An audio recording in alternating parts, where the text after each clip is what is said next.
you got all your stuff. Please, somebody else just.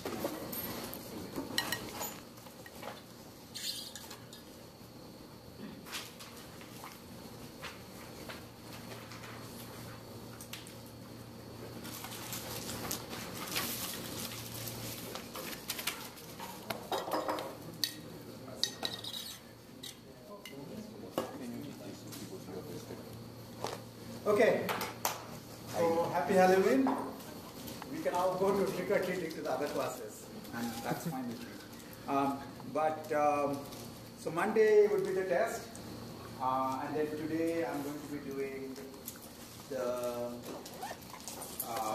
compilation of planning into SAT problems. That is both to stand as an example of what would be involved in converting things into SAT, and also, planning. We're discussing planning problems. Okay. One thing before we get there, I already sent a mail, and actually I believe I also was able to change my. Yeah, I know what. One, then essentially that. 6 minutes. Yeah, that's the second part. So if it goes beyond a time, it will make it into 2 files. Then the camera. More than some amount of minutes, it will make it into 2 files. So I was actually able to. Apparently, I can make mistakes in the class because I figured out how to go back and change the mistakes.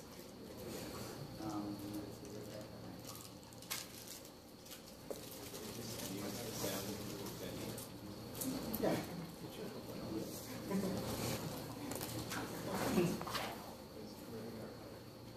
CT31 first, right? Oh, there. See? I can add annotations. So everything I said in the class is wrong. This is the right thing. But anyway, so that you can actually easily add annotations. It's kind of good. But anyway, we can actually discuss that a little just to make sure that we are on the same page. So I think this is of course the right one. I think the discussion, the confusion last time was of course I came with an error already made in the example, and then people were then essentially trying to reconstruct what should be the right example by somehow confusing the directionality of the search with the directionality of the problem. Okay, so the point is, of course, here we are looking for directional consistency with the direction x before y before z. Okay, so all that matters is first, given a problem, you should be able to check if it is directionally consistent. Okay, and to say that, so if I were to pick x and give it a value, then for any value I can give x, in this case only one can be given, there is a value that y can take. That's all.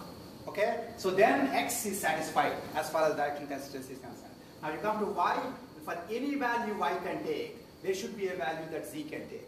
If y takes 1, z can take 2. If y takes 2, z can take 3. And then for any value that z can take, nobody cares. Because it's the end of the direction. End of the order. Okay, normal consistency, they won't have any order. It's just basically, you'd have to, the normal consistency, you would say, for any value anybody can take, and any other variable should be still able to take a value. Okay, in fact, in this example too, given a value for x, both y and z should be able to take values. But we don't care about z because z is not directly connected to x anyway. So z could care less as to what value x takes. Only y could care, and so you checked whether y does care. Okay? Yes? How can we get 1 in y when we choose x1? What? When you choose remember the question I'm asking. If I take x equal to 1, is there a value y can take? Can y take a value from its domain? Yes, it can take value 2. That's all I can. Yes, but how can we get 1 in y? I don't need, no, I'm not saying it should be able to take this value when x takes this value. All I'm saying is x should not have in its domain any value that completely overrules the next variable from taking any value. So the reason I don't have 2 in x is if x were to take 2, then y can't take either 1 or 2. So y won't have a value left. So x cannot have in its domain the value 2. That's all. Yes? So when doing this kind of directional consistency, if we're checking x, would we also compare it against values in z? So if there was some rule affecting x or affecting z directly? Yeah, you should. Yes, yes. Okay.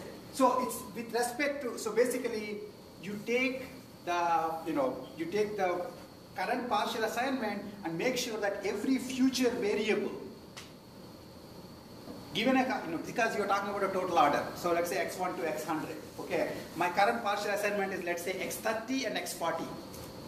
So then 41 all the way to 100 are future variables. If any of them are connected to 30 and 40, then you better check that they still have values for the values that x and x30 and x40 can take. So it means that we are still backtracking because... No, okay, listen. Okay, that's the point. First, understand how to tell whether or not a given problem has directional consistency. A completely different issue is if you're given a problem that does not have directional consistency, what algorithm would you use to make it directionally consistent? The reason we were going into confusion, at least I got confused, certainly, is because there were people, basically because the two issues were being combined. Okay, so now having, this is directionally consistent. If somebody gives something other than this, it's not directionally consistent. For this problem, if you give anything other than this would not be directionally consistent.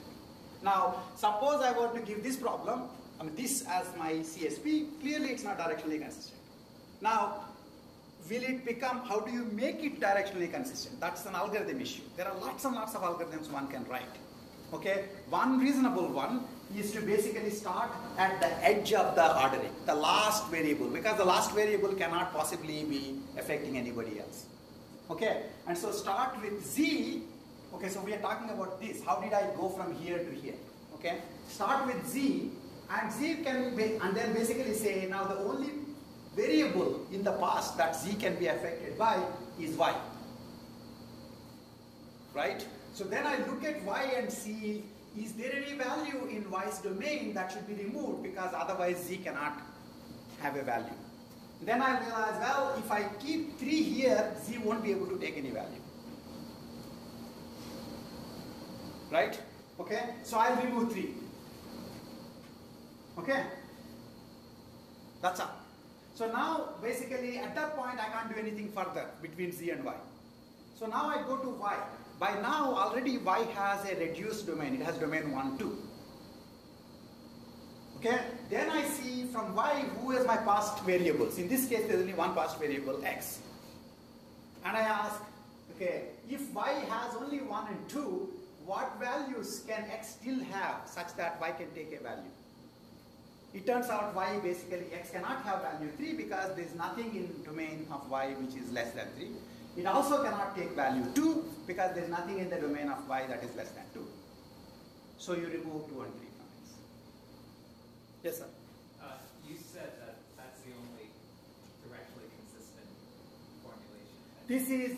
This is certainly a directionally consistent formulation. So okay. There are many possible ones, right? Like the bottom left corner there is also directionally. Oh, yeah, you're right. Okay. Yeah. Right. So if you are fully consistent, you are also directionally consistent. That's true. Is there like some directionally consistent are better than others? Like No. Actually, all we care about, it's a very good point. The point is to get from here to here, you can see that you have to reduce one domain variable here and two values here. You have to do further reductions to get to here. So in general, directional consistency is cheaper to enforce than full consistency. That's all. It's not worst case cheaper because it's still actually exponential in the worst case. But essentially, you would have achieved directional consistency before you achieve full consistency. Okay, and your point is extremely well taken actually. So in fact, if in this particular case, the difference still between this and this is so clearly given this, right? If I have 1, if you just have 2 and 3 for z, that will still be directionally consistent. You just removed one extra variable for no good reason. That will still be directionally consistent. Okay? Any further questions on that? So to put that, the discussion from last class in perspective, essentially given, and this is something that you are going to do a homework problem on. So given a constraint graph, then basically given a variable ordering on the constraint graph. So in this particular case, I took the variable ordering A, B, C, D, E, F. You can lay out this constraint graph in that ordering such that basically you put A first, then B, then C, then D, and so on. Okay, then at that point, you can talk about the width of a node, which is the number of immediate parents for that node. Okay, and then you can talk about the width of a direction, which is the node with the highest width. Okay, and then we can also talk about, you can talk about the minimum width of a graph, which is if you take all possible orderings of this graph, there are obviously 4 plus 2, 6 factorial possible orderings. For every ordering, if you compute the minimal width for that ordering, and if you take the minimum over all those orderings, then you will get the ordering with the minimum width. There may be more than one such ordering. Okay, that is the minimum width of the graph. Okay. Furthermore, actually, what's more interesting for us is minimal induced width. And induced width is done by doing everything like before, except whenever a node has 2 parents, more than 2 parents, then you make sure that every pair of parents has an edge in between them. If there isn't already an edge in the original graph, you basically put a virtual edge between them. So you moralize the graph. It actually, the word is moralizing the graph. People use this word in Bayes networks. Okay, by the way, that connection, moralization is used in the Bayes network community, and much of this idea of tree width winds up being useful in all sorts of combinatorial problems, including Bayes networks, analyzing Bayes networks. Okay, so when in fact the graph has width 1, then in essence it's a tree. And there are typically, and all we said about this whole notion of induced width is if a graph has an induced width k, that basically means there exists some ordering with respect to which, if you lay the graph down in that ordering, variable ordering, then the node with the maximum parents will only have k parents. That's what it means. Okay, after the moralization of the parents.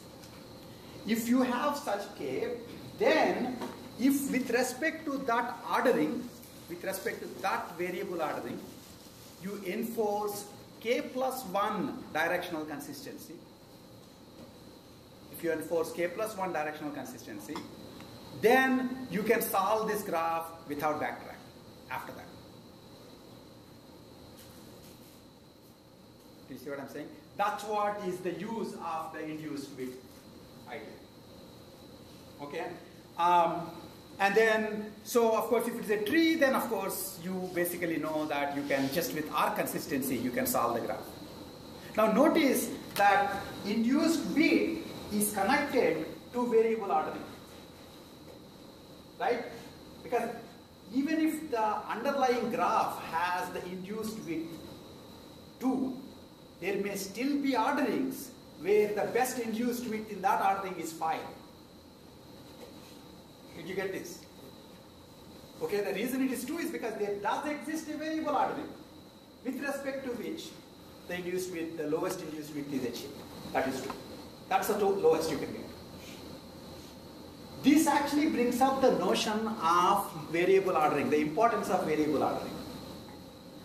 And in fact, one idea of how to order variables. I talked about most constrained variable first before. An even more interesting idea is find the variable ordering that corresponds to the minimal induced width. Did you get what I'm saying? Okay, remember that many orders. For one order, there is a minimal induced width. If you were to pick that order on the variables, that would be the best order. Okay, there are many places where you need to get the optimal variable order, but we just basically heuristically pick a reasonable variable order. For those of you who remember Bayes networks stuff, did we need variable orders in the Bayes networks? Yes. Yes. It reduces the... Which is variable elimination, right? In fact, it turns out that CSPs can also be solved by variable elimination algorithms.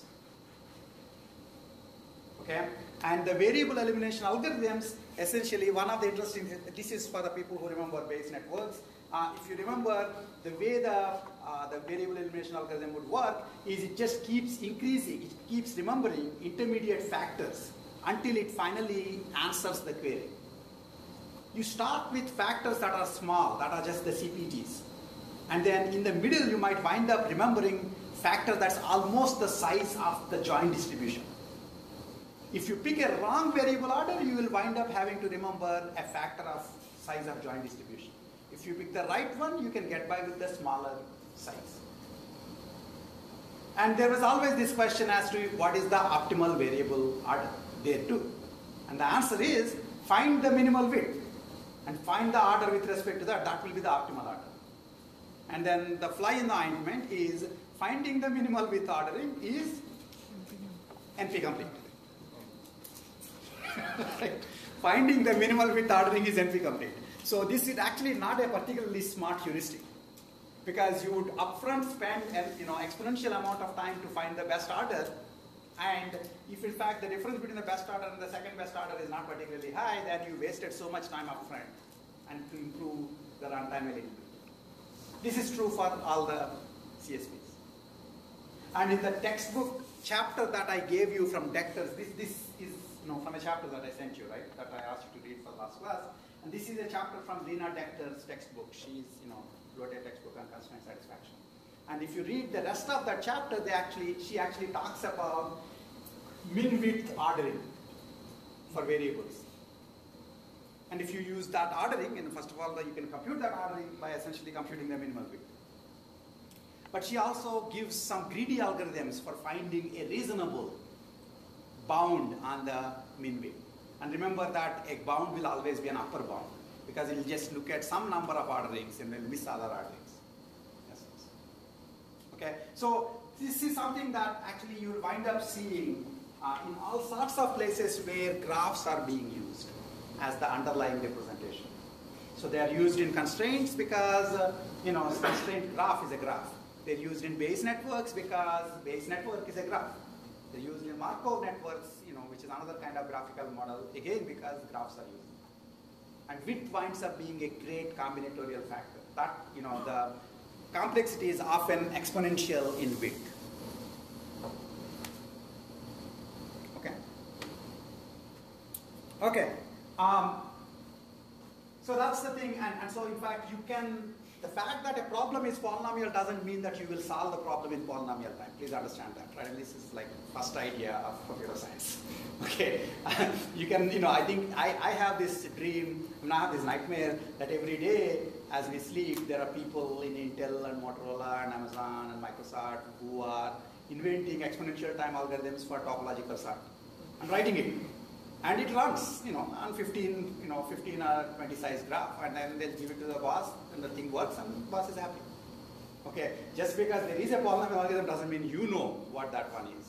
Okay, so it's not obvious that just because the induced width is 1, all the algorithms that you have actually wind up running in polynomial time. Only those algorithms which actually use that fact will run in polynomial time. But the problem itself is polynomial if there is one way of solving it in polynomial. Okay? That's all I had to say about this, actually. Any other questions on this? Okay, so you will get to try this out on a different graph as part of the homework, where you write the variable order, lay the graph, and then compute the width and all that stuff. Yes. Why is there a induced width between E and F? They What? don't. Why is there a induced width between B? Induced edge, you mean? Edge between E and F. Between E and F. But they don't share the same parent.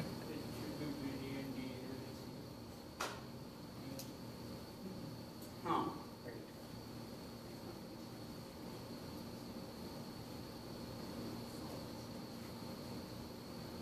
F. So these two must be parents of somebody together. No, the parentness. Okay, these two must be parents of somebody, but they're not. Well, yeah, I need to figure this out. I'm not sure. There's also one between C and E. Yeah, C and E. No, C and E share A. No, I need to C and E figure don't this out. share a child. It's the same. As far as I parent, know, right? for the parent moralization, you won't get this edge Okay. because I don't see there any parents come. I need to look that. Seems like the dashed edges are for siblings. So What? Like it seems like the dashed edges are for siblings, so like B and C. Oh, they are moralizing the. No, they should be moralizing the parents. Then otherwise, I gave you the wrong intuition. Maybe I messed up once more. E and D and C. No, for example, the one between these two, D and E, is because, oh, that's true, they are siblings. B is the common parent of D and E. Yeah. Let me just look at this.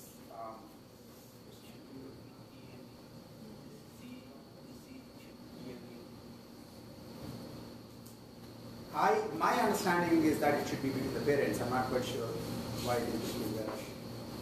It just added in the use. Again, I can do it now. I don't have the. Let me take this out and answer it. Okay, it's a good question. It looks like it's siblings, but my understanding is it should be moralization for the parents. But I'll check and let you know. Okay. So what I am going to do now is encodings for bounded net planning.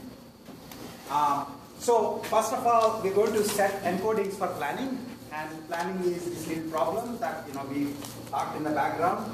So you have actions with preconditions and effects. The preconditions require certain state variables to have certain values. Effects will change the state variables' values, and initial state is given in terms of state variables must have certain values. Every state variable's value is given in the initial state because it's a completely initial state. The goal state tells you that certain state variables must have certain values. Okay, and that's the classical planning problem. This was in the back of our heads, and this is sort of, it's a factored representation. It's not in terms of atomic states, it is in terms of states represented in terms of state variables. Okay, then so given that, that's your planning problem. Now we talked, I don't know whether I mentioned this. I mean, I'm not going to talk about progression and regression because you should have known this anyway. But so you can search from the initial state forward or from the goal state backward to make the plan. And the complexity of finding a plan in this representation turns out to be p-space complete. Okay, that basically means that it's the hardest computation that can still be done in polynomial space. And it's sort of expected that p-space complete is higher complexity than NP. Okay. The reason it is p-space complete essentially is because it's normally for some problem to be in NP complete, the solution should be polynomial time checkable. That means the solution should be polynomial length in terms of input. The tricky part is that if you just have this as your representation, that means actions have preconditions and effects in terms of state variables being changed, then the Tower of Hanoi problem can be written in this representation. And if you remember, Tower of Hanoi problem is this evil problem where the solution is exponential in the size of the input. Right? And so, because you can write Tower of Hanoi in this, that's one way of understanding why it's p-space complete. Okay, it's not NP complete because Tower of Hanoi can be written in this representation, and the solution itself is exponentially long. And so, checking whether the solution is correct is the most efficient way you can check. Is still going to be exponential.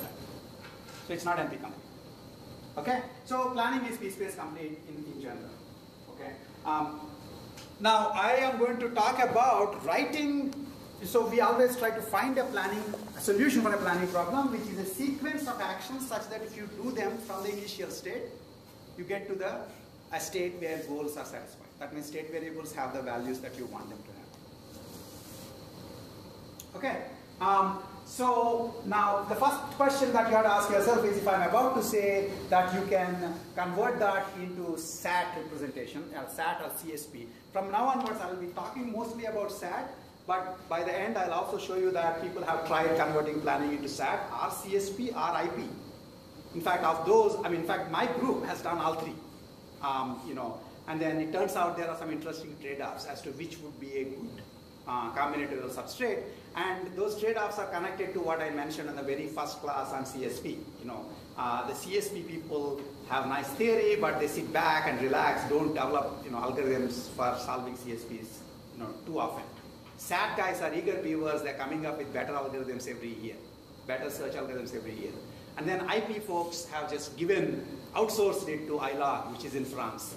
And they just, whenever they come up with a slightly newer version, they'll take $1,000 and say, here is a new IP solver. Okay, right? So then the question, of course, is there are interesting trade-offs in terms of which is a better substrate for your problem, but there's also trade-offs in terms of which substrate has fast solvers being continuously developed. Okay, and in that case, unfortunately, SAT wins.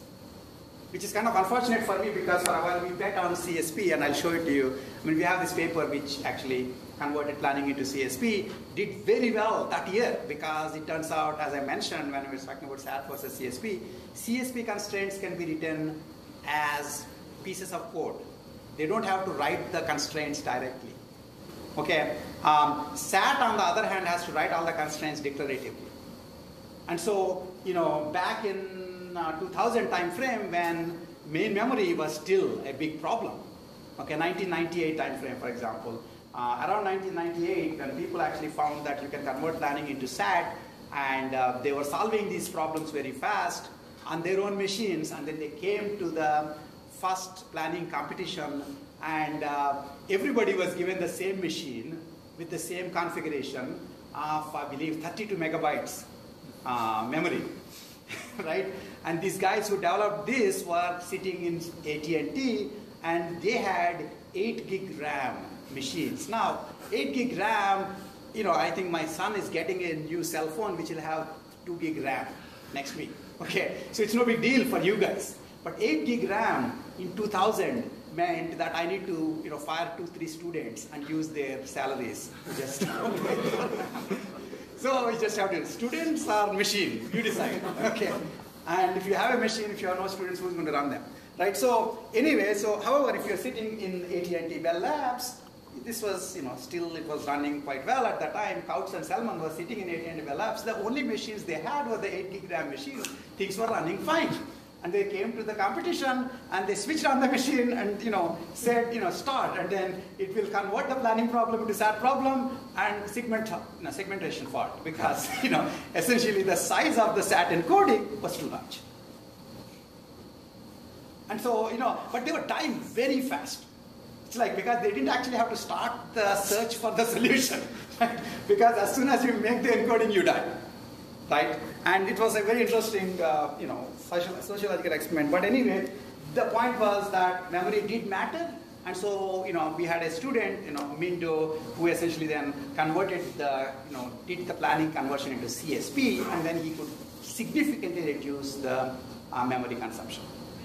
And so, even though CSP solvers aren't that great, basically he was doing better than SAT solvers which are dying right away, right?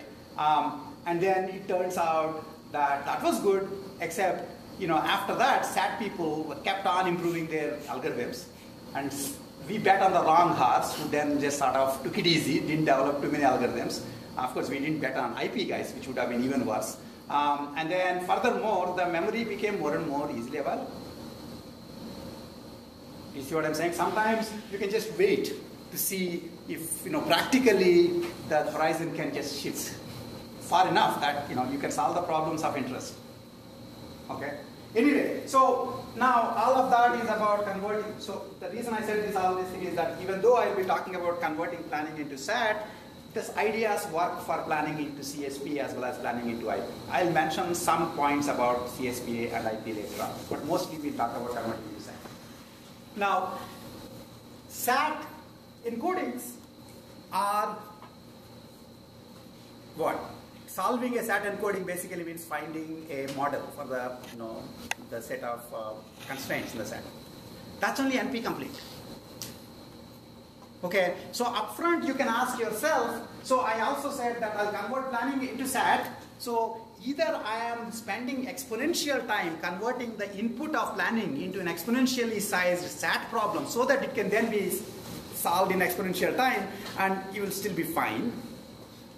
Okay, or if I'm actually converting into polynomial time from the planning into SAT, then essentially how can NP complete and P space complete make sense? And what the thing that we give up is we don't any longer say, give me the plan for this problem. We say, give me the plan if it exists and has length less than or equal to k. That's the bounded length planning problem. Do you understand what I'm saying? Now, if I give you k as input, then essentially it's only polynomial. Okay, so that's what we'll be looking at, bounded length planning problem. Okay, so now how do you convert any problem into a SAT problem, into a SAT version?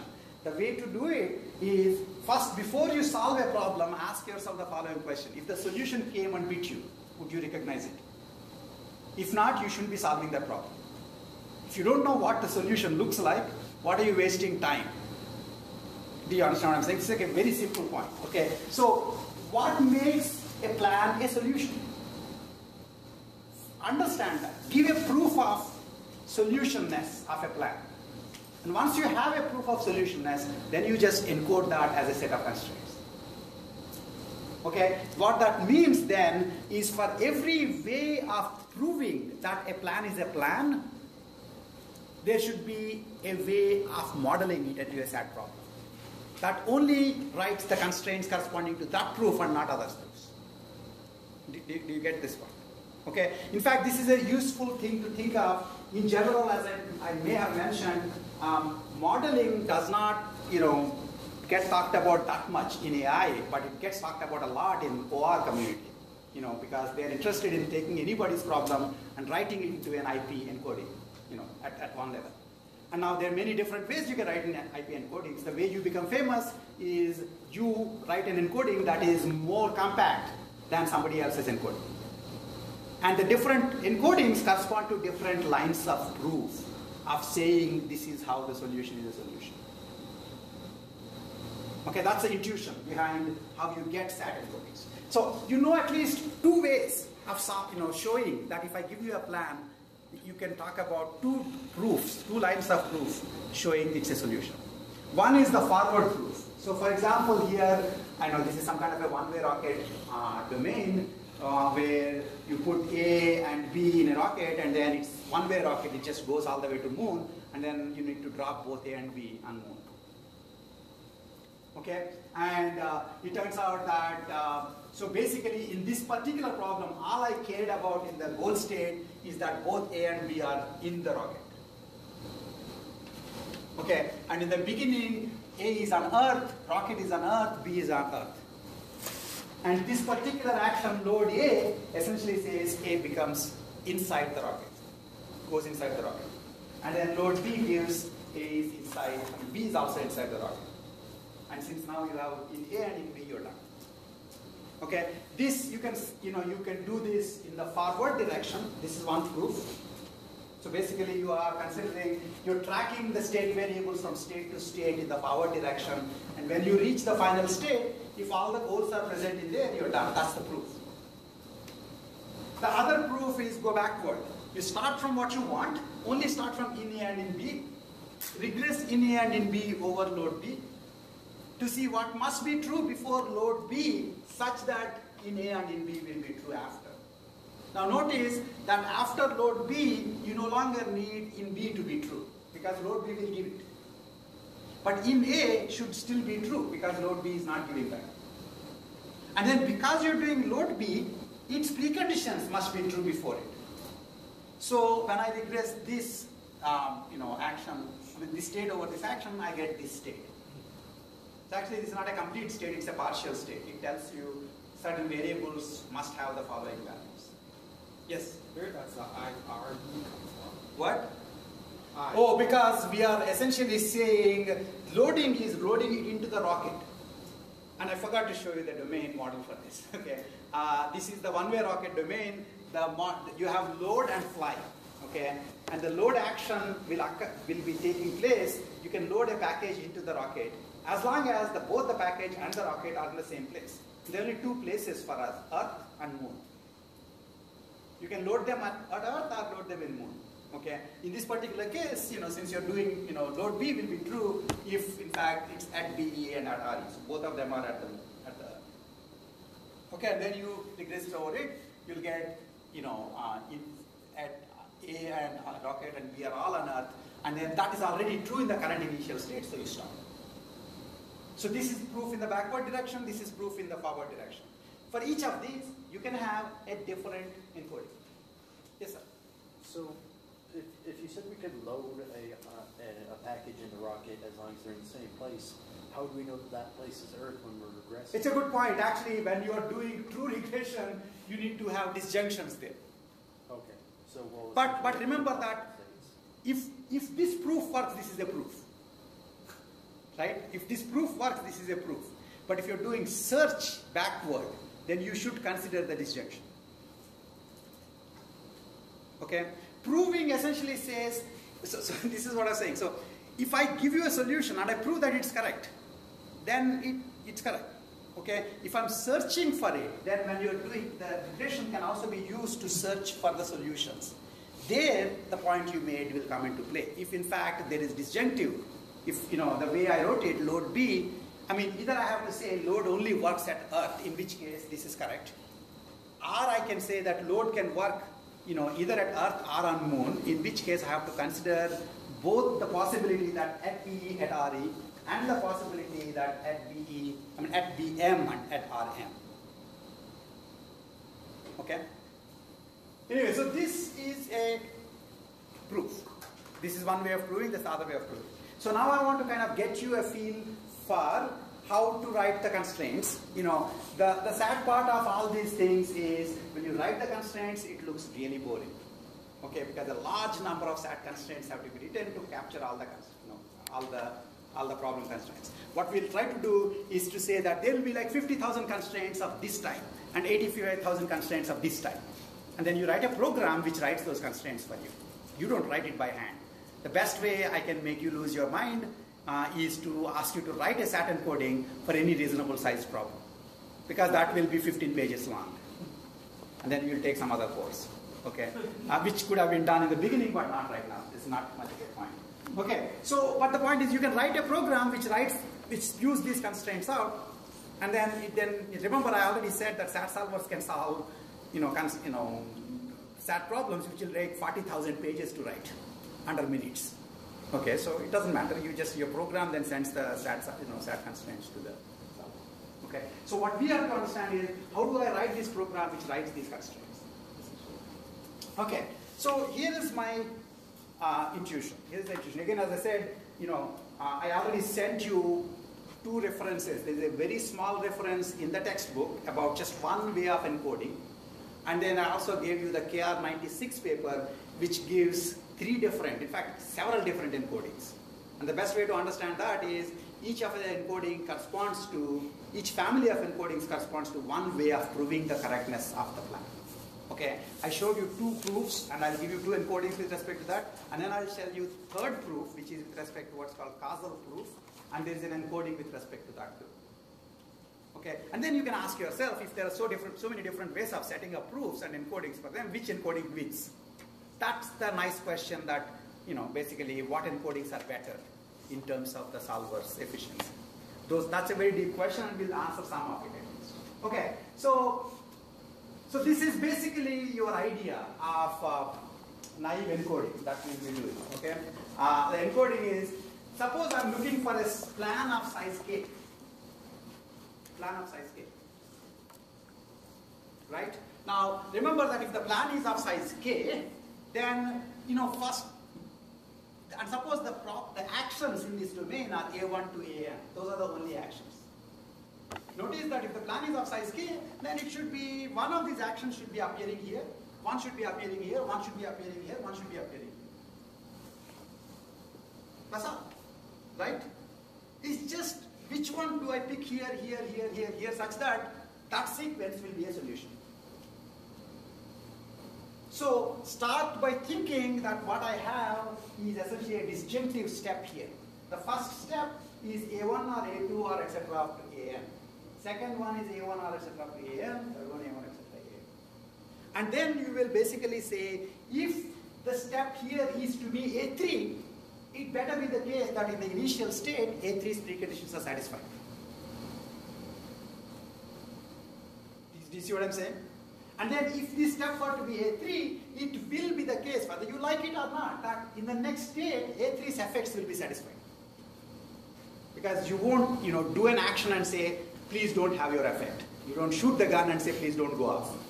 Okay, once you do the action, you'll have the effects. These are the constraints that you'll wind up writing. Okay, so the idea is set up a k-length sequence of disjunctive actions, and then impose constraints, satisfaction of which ensures that some subsequence of this disjunctive sequence is a solution. Okay, and then let SAT find out which is the sequence.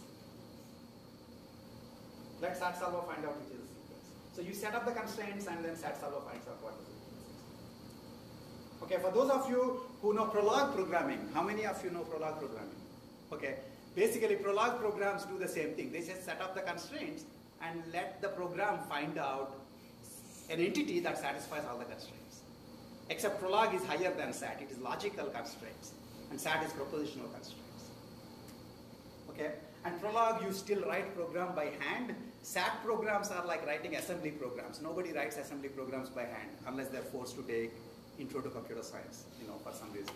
Okay, that's what compilers are for. Okay, and what we are writing is a compiler that takes a planning problem, compiles it down to a SAT problem, and then a SAT solver then solves that problem. Okay, so that's the basic idea. And so now the constraints set up lines of proof. Basically, if it is a forward constraint, then it will say if A3 is present, it better be the case that its preconditions are satisfied before, and it will definitely be the case that its effects are satisfied next. Okay, those are the kinds of constraints. Okay, well, we'll see what exact constraints we write. But then notice that each line for a line of proof, you can talk about state space proofs, which is basically forward proof or backward proof that I mentioned. Okay, and in fact, we'll see a little later that those of you from Intro to AI who did planning graphs, okay, if you just construct the planning graph, and then you can just compile the planning graph into a SAT encoding. Rather than do the search of the planning graph, you can just let the SAT solver find you a solution. And it actually turns out that the planning graph sets up something close to a backward proof for the correctness of a plan.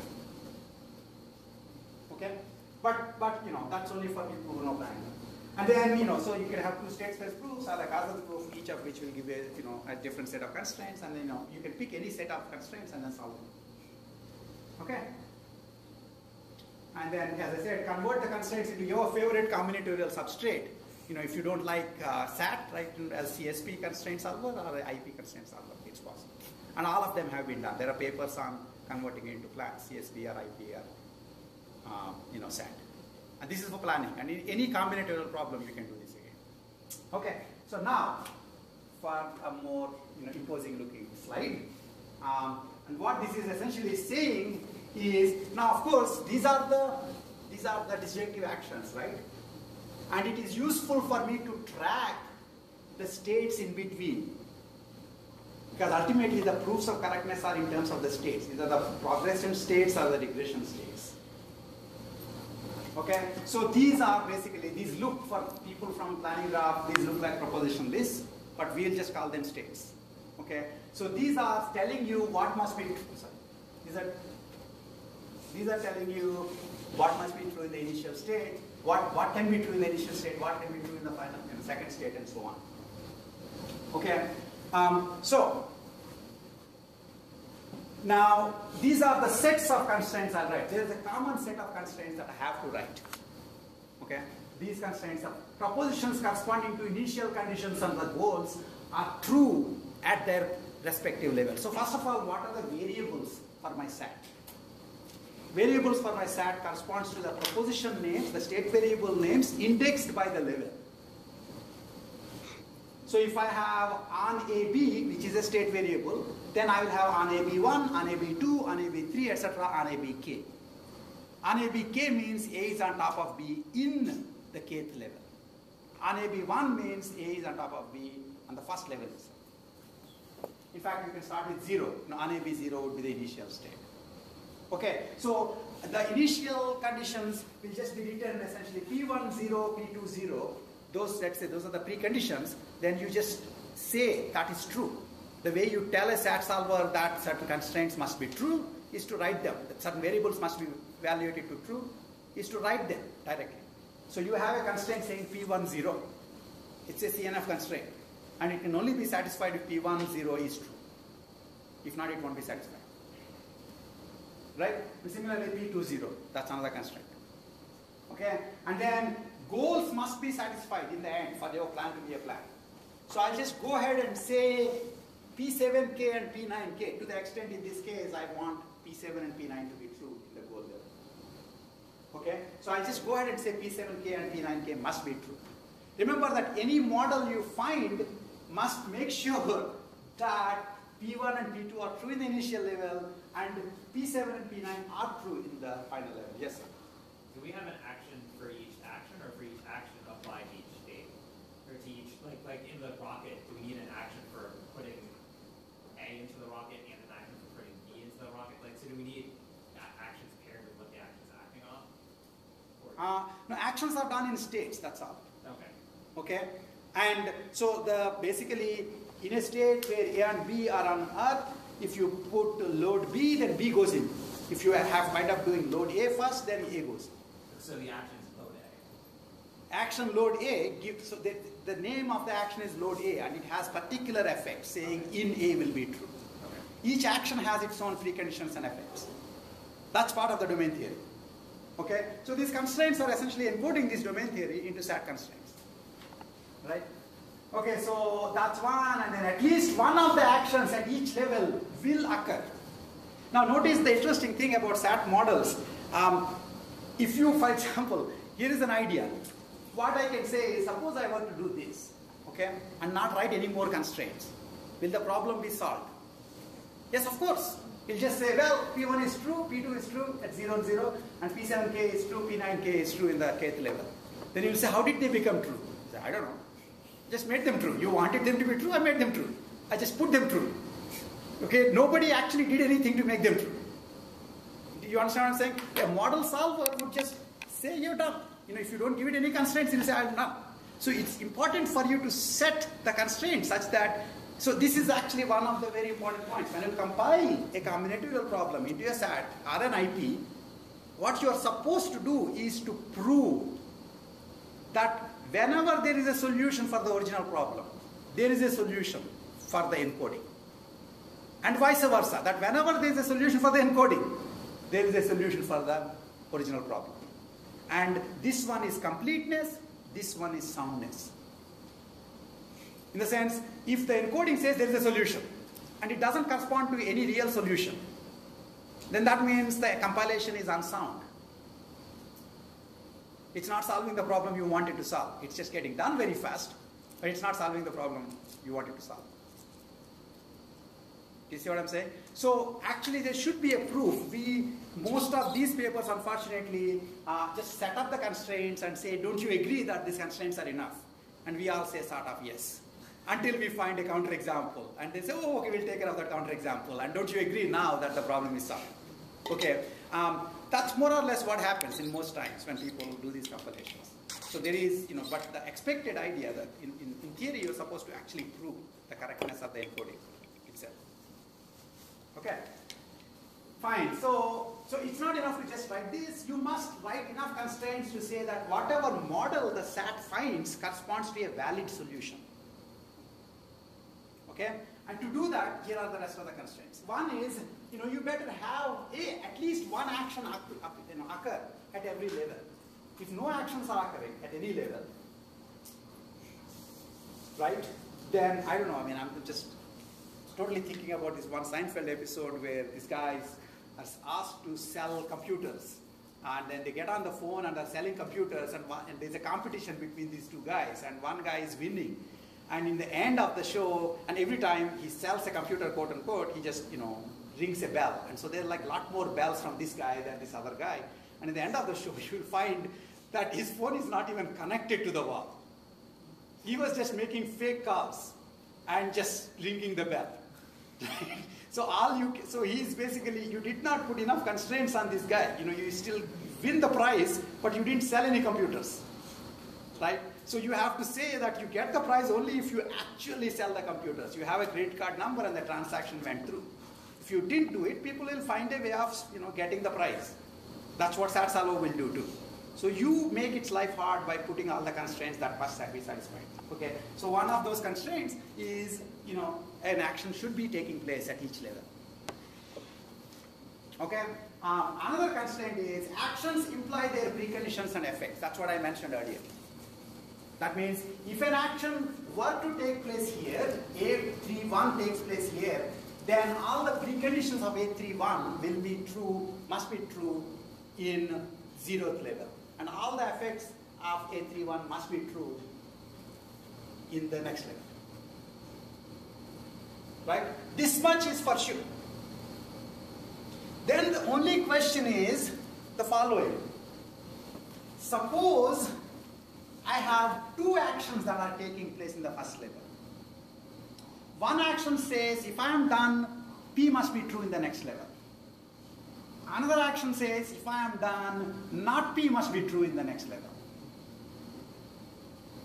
Then you will say P is true, not P is true. That doesn't make any sense because it's inconsistent. So you want to ensure that this inconsistency is handled. And it turns out there are two completely different ways of handling that. Just that little part.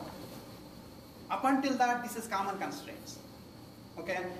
What you want to do after this is, how do you make sure that there are if there are interacting actions, that the next level is well defined?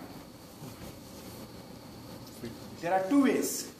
One is, let there never be more than one action. You can't interact if you have nobody to interact with. That sort of, looks kind of very strict, but that's fine, I'll do that. Okay? That is forward proof, or the classical frame axiom. What that says is, only one of the actions, not only is it that at least one action must happen, I also say only one action must happen. How do I say only one action must happen? So, A11, A21, A31, etc., A101, only one of them must happen. How do I say this? I have to write n square mutual exclusion constraint, saying that if A11 occurs, then A22 can't occur. If A22 occurs, then A33 can't occur. If A33 occurs, then A11 cannot occur, and so on. So I just say in English a proposition. So basically, no more than one action occurs at each step. And that, when you convert it into SAT, will be not AJK or not AMK for all JMK. K is the level, and J and M are the action numbers. There will be a huge number of constraints. That's what you do.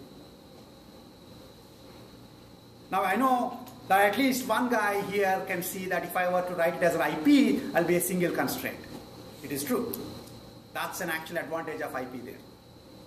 Okay, because in the IP, what you will say is the sum of them must be exactly equal, must be less than or equal to 1.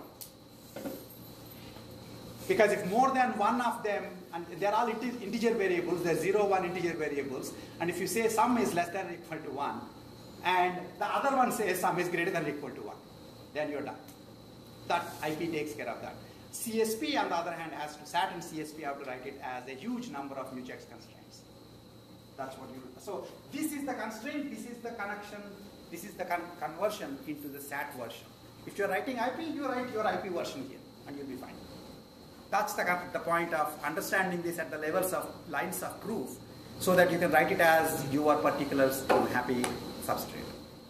Okay, then now if I were to make sure that only one variable occurs, only one action occurs, then I can essentially say that a proposition P at J remains true if no action occurring at J plus 1 deletes it. Remember, you need to compute the next state in terms of the previous state. And what strips tells you is the actions that you do, their values will be definitely sure. So if an action A1 is done and it says Q will be true, then Q2 will be true. Q-2 will be true. But then what happened to the rest of the guys who were in the previous level? What happened to those state variable values? What you're saying is, if a state variable is not touched by the action you chose, then it will have the same value as before. That's all. This is the frame axiom. And it's a classical frame axiom. It says things will remain to be true unless somebody messes with them. And only one guy can mess with them, because only one guy will happen.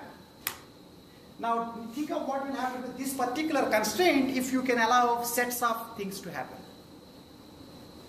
Then one guy can probably mess, other guy doesn't mess. Then what happens to this? Then you have to write this. This constraint cannot be written as easily in the forward direction. In the forward direction, if you have more than one action occurring. That's why you make sure that only one action occurs at each level. Yes? So regarding what you were previously regarding the interacting actions, wouldn't that already be handled by SAT? Because if we have one action that essentially entails that at the next time step, P is true or P is 1, and then we have another action that entails that P is 0, then there would be no possible assignment of P. So wouldn't it just cause backtracking at that point? No. Basically, no. What I'm saying is no. Okay. First of all, SAT does not understand the action semantics. It only understands the variables and values that you are giving. Mm-hmm. Okay. Secondly, if you are two constraints saying one constraint says P is true, another constraint says P is false, then your encoding is inconsistent. Okay. That means there is not going to be any models for that encoding. Well, one constraint would be saying if A, or rather A and not P is true, or rather not A and P is so true. you have to tell, okay, we'll take this off the class, offline a bit, but essentially you have to tell the SAT solver how to handle that inconsistency. That's what I'm doing here. But we can talk more offline, okay? Okay, so that's one way. And if you do this, you get what is written, what was the original SAT encoding. You know, the first time essentially somebody just wrote a SAT encoding for planning. And SAT solvers have already become fast enough. In fact, it's interesting. The original idea for converting everything into SAT occurred to Couch and Selman in 1992. And they wrote a paper.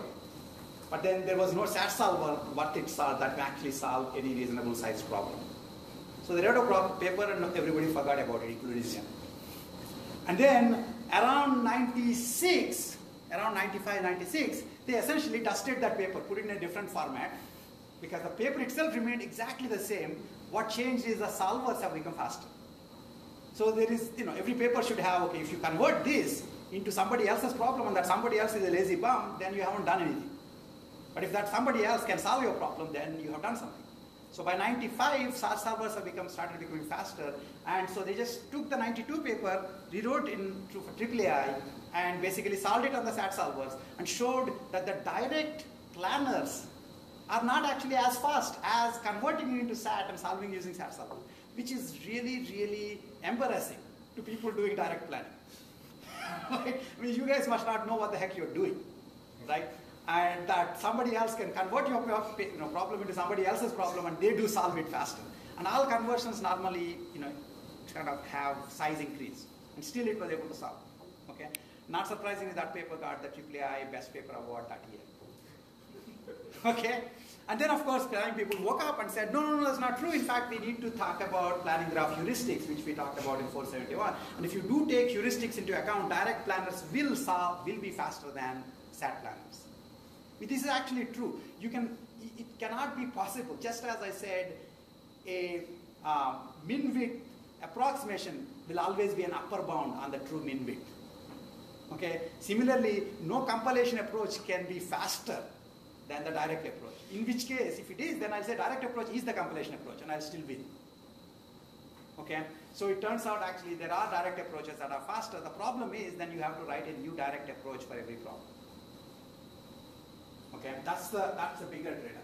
But anyway, so that's what they did in 94, and then the other version of this encoding is, notice that here by saying only one action can occur per level, what you are saying is actions that don't interact can still not be done in the same level.